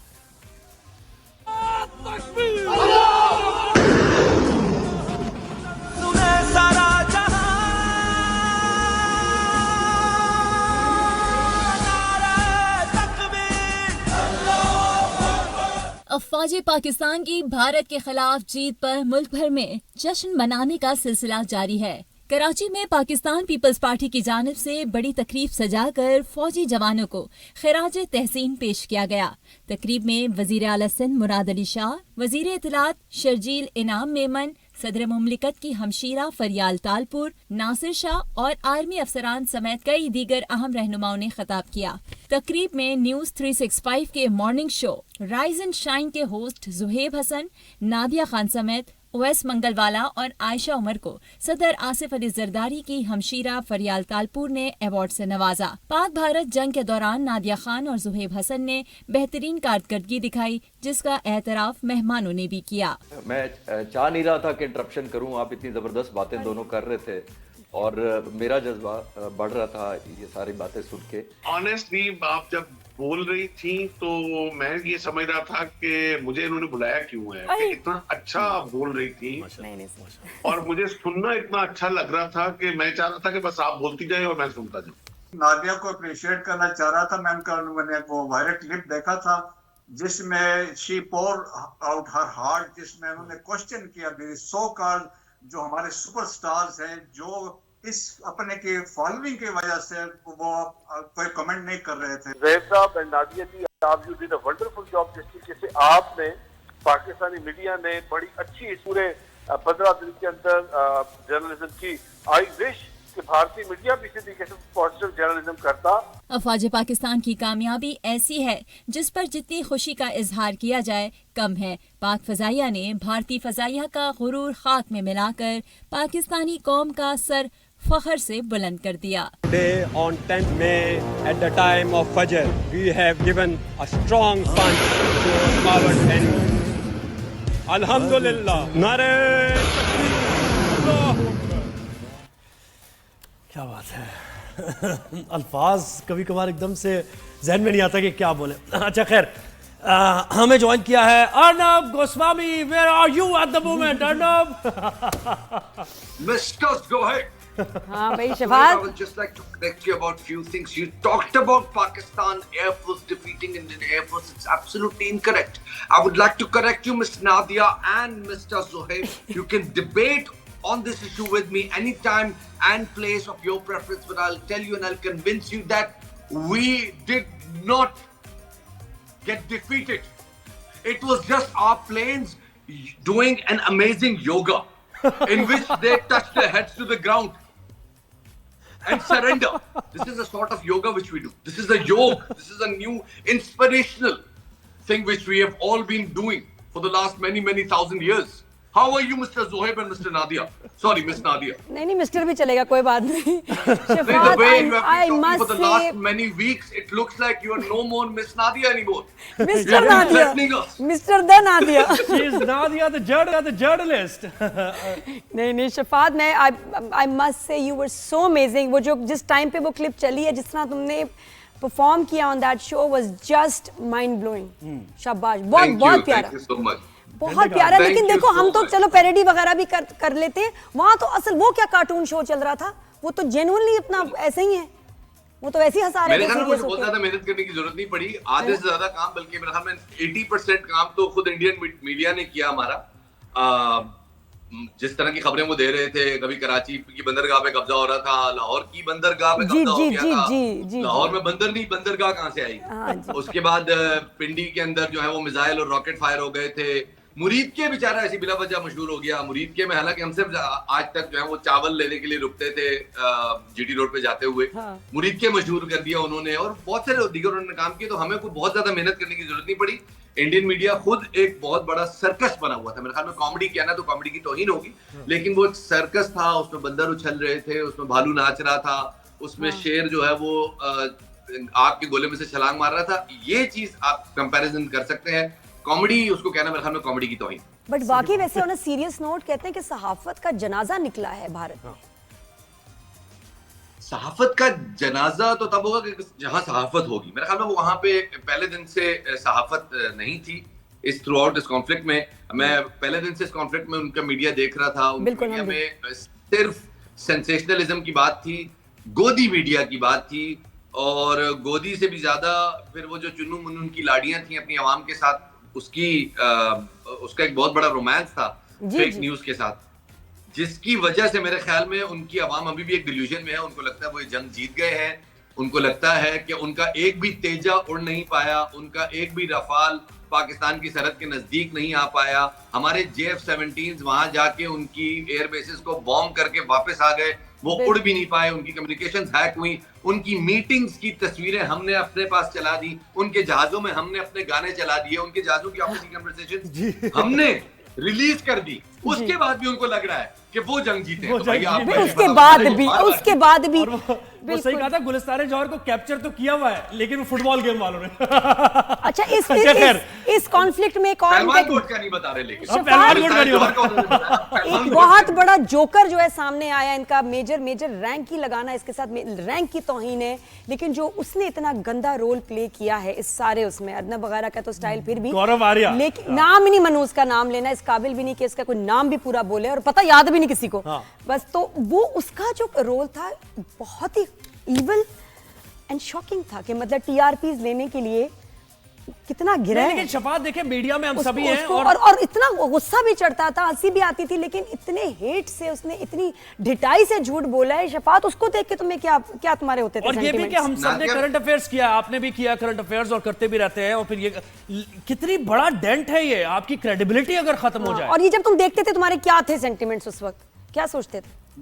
नादिया, मेरे ख्याल में एक तरफ था पाकिस्तानी मीडिया का ग्रेस और पॉइस, और दूसरी तरफ था उनका बांदरिया उछल कूद। मेरे ख्याल में गौरव आर्या नहीं रहे, वो गोबर खा रहे हो गए उसी वक्त में, जिस वक्त में उन्होंने तालियां बजा के कराची बंदरगाह पे ब्रह्मोस मारो, इसके ऊपर 15-20 खत्म कर दो, ये फूंक दो। उनकी इंस्पिरेशन बिन्यामिन नेतन्याहू से इस कदर शदीद हो गई है। और ये जो हिंदुत्व मीडिया है उनका, हिंदू मीडिया नहीं, हमारी हिंदू से कोई लड़ाई नहीं, हिंदू हमारे भाई, हिंदू हमारे दोस्त, हमारे मुल्क में रहते हैं, हमारा साथ दे रहे थे वो सब, लेकिन ये जो हिंदुत्व माइंडसेट जिस तरह से बिन्यामिन नेतन्याहू की गोद में जाके बैठ गया है, और उसी की आइडियोलॉजी को गजा के बच्चों की तस्वीरें दिखा के पाकिस्तान को थ्रेट करना कि हम तुम्हारा ये अंजाम कर देंगे। जब आप इतनी जलालत करेंगे तो फिर तकदीर के कुछ फैसले हैं और कुदरत के कुछ कवानीन है कि पानी बंद करने वाले का साथ तकदीर ने कभी नहीं दिया। बिल्कुल आपने थ्रेड ही किया, आपने कोई एक तड़ी दी, आपके पास तो कैपेसिटी नहीं है, लेकिन आपने सारी जिंदगी के लिए अब अपने आप को आइसोलेटेड कर दिया, तनहा कर दिया। बिल्कुल, पानी से कोई नहीं रोक सका। अच्छा, इस बात मुझे पाकिस्तान के अंदर भी जरा वो बताएं ना, वो क्या फील आपने किया, ऑब्जर्व किया? हम सब यंग जनरेशन, हमने जर्नलिज्म में और सारे, तो हम ये टू नेशन थ्योरी पे बड़ी बात होती थी, बहसें मुख्तलिफ होती थी कि भाई ये क्या है, प्यार मोहब्बत का, अमन का पैगाम होना चाहिए, यूनिवर्सिटीज कॉलेजेस में आप भी जाते हैं, बात होती। लेकिन इसके बाद, इस एपिसोड के बाद आप समझ रहे हैं कि वो अब यंगस्टर्स ने ये सोचा है कि वाकई ठीक किया था हमारे एंसेस्टर्स ने जो कुछ उस वक्त हुआ था? मेरे ख्याल में लोगों को आज भी जो तहरीक पाकिस्तान है वो मुकम्मल तौर पे नहीं पढ़ाई जाती, और उसमें हम लोगों की बहुत सारी इनसिक्योरिटीज हैं। एक दफा इनसिक्योरिटीज दूर करके हम अगर खुले दिल से पढ़ाएं तो लोगों को बहुत अच्छी तरह आइडिया हो जाएगा कि जिन्ना चाहते क्या थे और जिन्ना किस सोच के साथ लड़ रहे थे। वो एक सदी आगे देख रहे थे सब कुछ को, और वो हुआ। ये ताकत में तो अब आए हैं, लेकिन एक बहुत तवील अरसे तक इंडिया की डीप स्टेट यही लोग रहे हैं, यही माइंडसेट रहा है जो इस वक्त वहां हुकूमत में, और हमेशा कांग्रेस की हुकूमत इसी माइंडसेट को खुश करने के लिए पाकिस्तान के खिलाफ जो है वो जंग करती रही है। ये बात दुरुस्त है, लेकिन हम इस सारी चीज को देखकर सिर्फ हंसते रहे। पाकिस्तानी कौम हंसती रही है, हमारे सहाफी हंसते रहे, हमारे मिलिट्री स्पोक्समैन हंसते रहे, हम अपनी ISPR की प्रेस कॉन्फ्रेंसेस में सिर्फ ठट्ठा लगाते रहे हैं इनकी दीवानगी पे, इनकी हेजानियत पे, इनके पागलपन पे। और फिर भी कुछ शफात, कुछ ऐसे आइकॉनिक जुमले, कुछ आइकॉनिक मोमेंट्स हैं इनके जो शोज चल रहे थे मीडिया के। एक में जो अर्नब के शो पे माइक चलता रहा, बंद नहीं हुआ, तो फिर हमारे जो लोगों ने वहां बोला है, मैं तो उस स्टेटमेंट पे भी इतनी मुझे खुशी हुई कि वो कि जी बरखा दत्त, राफेल से ज्यादा जो तेजी से नीचे गिरा है वो बरखा दत्त की क्रेडिबिलिटी है। और इतना जबरदस्त, हमारे भी स्पीकर्स आई थिंक बहुत अच्छा बोले हैं। हमारे सारे लोग जो थे, उनको जो चुने गए हैं ना, वो लगता था कि वो भी मिसाइल मुंह में लेके बैठे हुए बारूद के साथ बोले और सही लगाए। आपके भी कुछ ऐसे मोमेंट्स थे, कुछ जुमले जो आपको दूसरों की वीडियोस में देख के शदीद मजा आया और दिल खुश हो गया, वो कौन से थे? मुझे सबसे ज्यादा खुशी इस बात की थी कि मैं इधर ट्वीट डाल रहा था, इधर मैं वीडियो डाल रहा था, क्योंकि जैसे ही कॉन्फ्लिक्ट शुरू हुआ मैंने उस वक्त नरेंद्र मोदी की एक वीडियो बना के डाली थी, जिसमें मेरा कहने का मकसद ये था कि हमने ऑपरेशन सिंदूर किया, लेकिन वहां आगे वलीमे की तैयारी। मैं देखा था। जब जिस तरह से उस वीडियो के ऊपर इंडियन ट्विटराटीज छलांगे मार रहे थे और तब रहे थे, मुझे बहुत मजा आ रहा था। पाकिस्तान ने बिल्कुल, मेरे तो अभी तक कमेंट्स चल रहे हैं भाई, अजीब बातें हो रही हैं। तो अच्छा, और दूसरों का भी बताएं। नहीं, शबाज से ये पूछते हैं ना, ये जो अभी हुई है पेशरफ्त हुई है इस जंग के सूरत-ए-हाल के बाद, डोनाल्ड ट्रंप पलट से गए, पलटी सी खा ली है उन्होंने। ये अभी तुम्हारी ना ट्रंप की स्पीच बनती है वैसे, समझ नहीं आ रहा, ट्रंप की स्पीच बताएं भाई, है ना शफात, अभी बनती है। शट अप कॉल है, no more Apple in India, no more. Nadia, please don't do this. You're so awful doing this. I can do it better. I can do it far better than you. And I'm going to tell you something. All my friends in Saudi, in Qatar, in UAE, they're with me. They like me. They love me. And I've just told Tim Cook to do not make any more Apple products over there. Because in India, if they're going to make your products, they're going to ask you for redeeming your cards.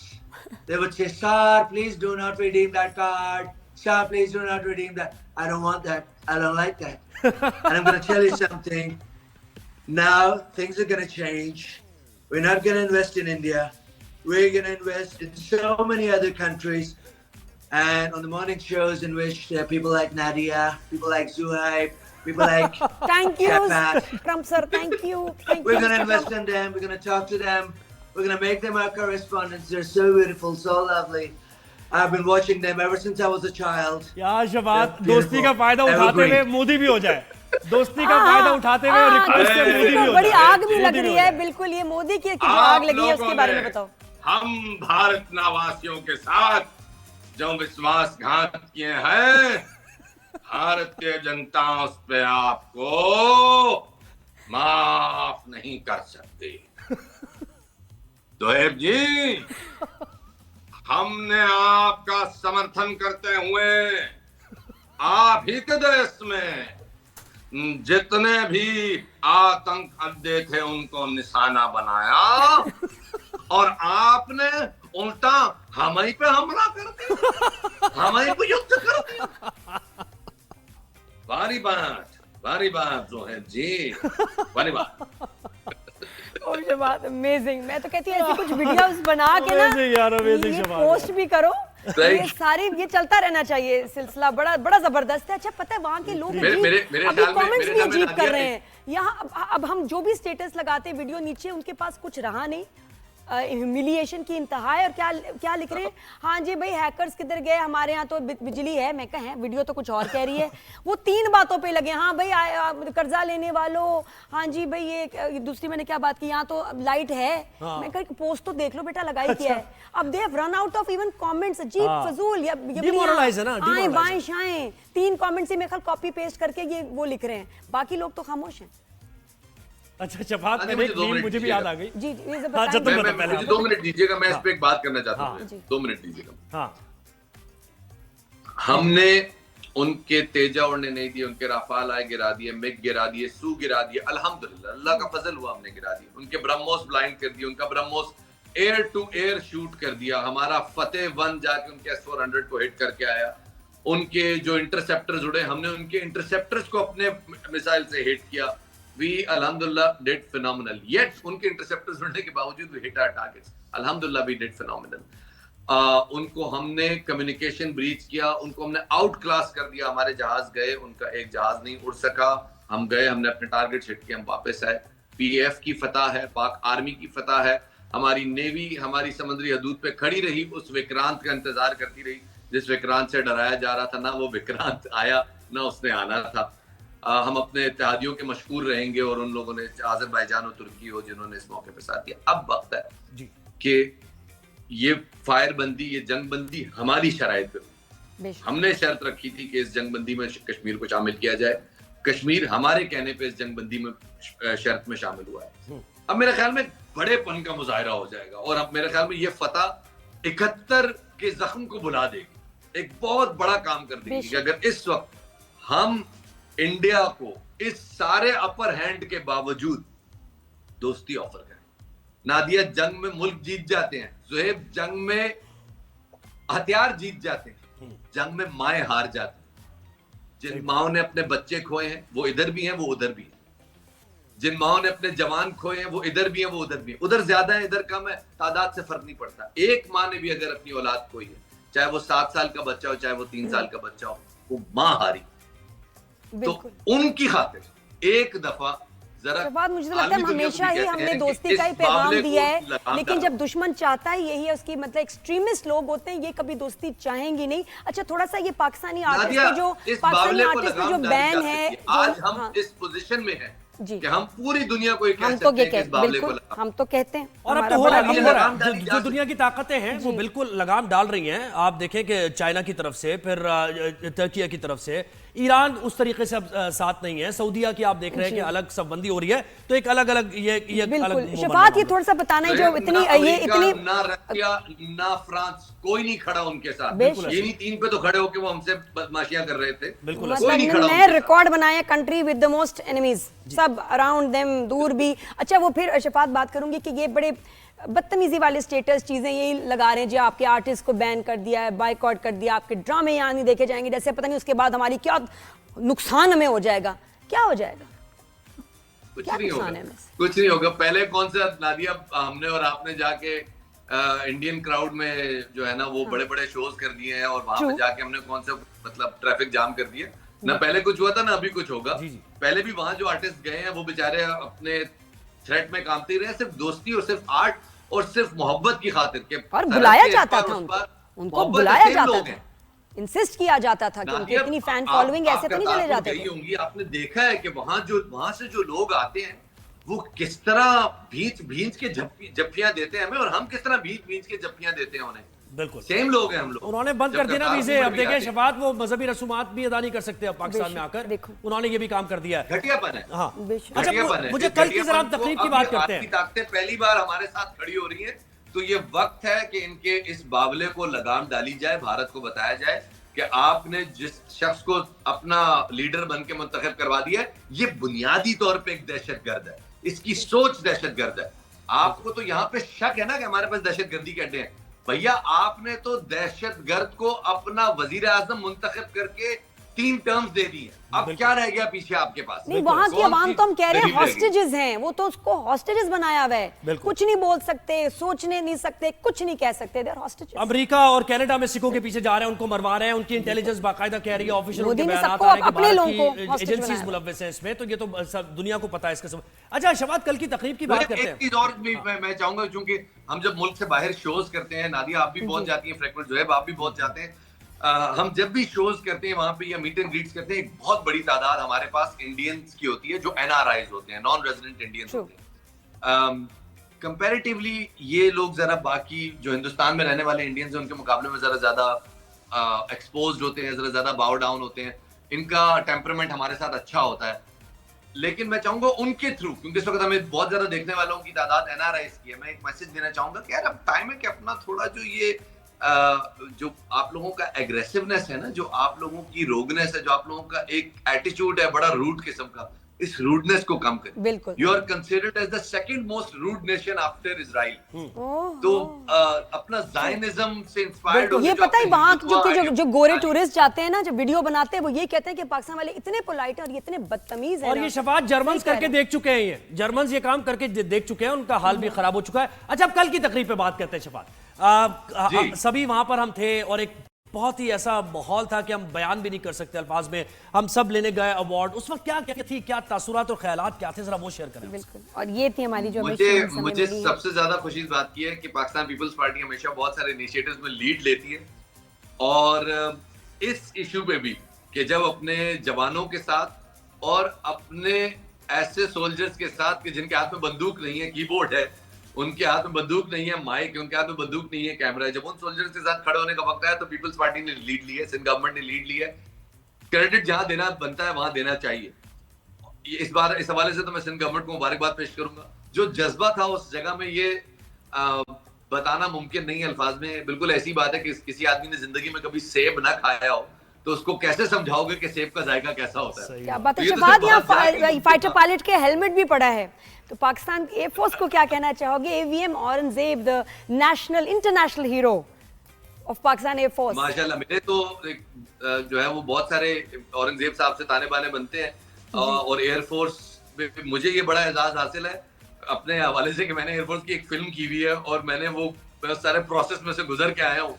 और जब ये 27 फरवरी का action हुआ तो उसके बाद जब celebration हुई थी तो उसकी मेजबानी के फराइज मैंने और मदिया नकवी ने सरंजाम दिए थे, तो मुझे थोड़ा सा वो ना एसोसिएशन है उनके साथ और बड़ा अपना अपना फील हो रहा है। भाई शफात, अब क्लोजिंग आपने करनी है। वजीर आजम मियां मोहम्मद शहबाज शरीफ राइज एंड शाइन की क्लोजिंग कर रहे हैं। ओके, क्लोजिंग का टाइम आ गया। तो मैं अपने तमाम पाकिस्तानियों को कहना चाहता हूं कि आप जो जहां जहां पे है, आप सारे के सारे इस जंग में हमारे सिपाही हैं। ये मेरी फतह नहीं है, ये आर्मी की फतह नहीं है, एयरफोर्स की फतह नहीं है, बहरिया की फतह नहीं है, ये पाकिस्तानी कौम की फतह है। पूरी कौम को आपके खादिम ने इकट्ठा कर दिया है। अपने खादिम को अपनी पपियों में और अपनी दुआओं में याद रखिएगा। Thank you so much. Rise and shine से शहबाज शरीफ को अल्लाह हाफिज।